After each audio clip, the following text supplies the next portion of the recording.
আমি বাংলার মানুষকে একটা কথা বলতে চাই, আজকে ফিলিস্তিনের জন্য যেরকম আপনাদের আফসোস হচ্ছে, যদি আপনারা আগামী জাতীয় সংসদ নির্বাচনে মাননীয় প্রধানমন্ত্রী জননেত্রী শেখ হাসিনাকে আবার ক্ষমতায় না নিয়ে আসেন, বাংলাদেশ ফিলিস্তিনের মতো এরকম অবস্থা হবে। যার কারণে আমি আপনাদের অনুরোধ করব, আজ যেমন ফিলিস্তিনের মুসলমানের জন্য আমরা কাঁদতেছি, দোয়া করতেছি, কিন্তু একটা সময় হবে যদি আমরা মাননীয় প্রধানমন্ত্রী জননেত্রী শেখ হাসিনাকে ক্ষমতায় আবার না নিয়ে আসি, আমাদের বাংলাদেশকে ফিলিস্তিনে পরিণত করে ছাড়বে।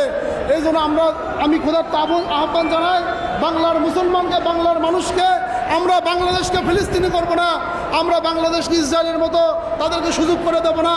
এই জন্য আমি সবাইকে বলবো, আমরা ইনশাআল্লাহ আগামী জাতীয় সংসদ নির্বাচনে মাননীয় প্রধানমন্ত্রীকে নৌকামার্কা বিজয় করে আমরা দেখিয়ে দেব যে বাংলাদেশকে ইসরায়েলের মতো কারোকে ঢুকতে দেব না, কারোকে সাহস করতে দেব না, বাংলাদেশকে ফিলিস্তিনি করতে দেব না ইনশাআল্লাহ।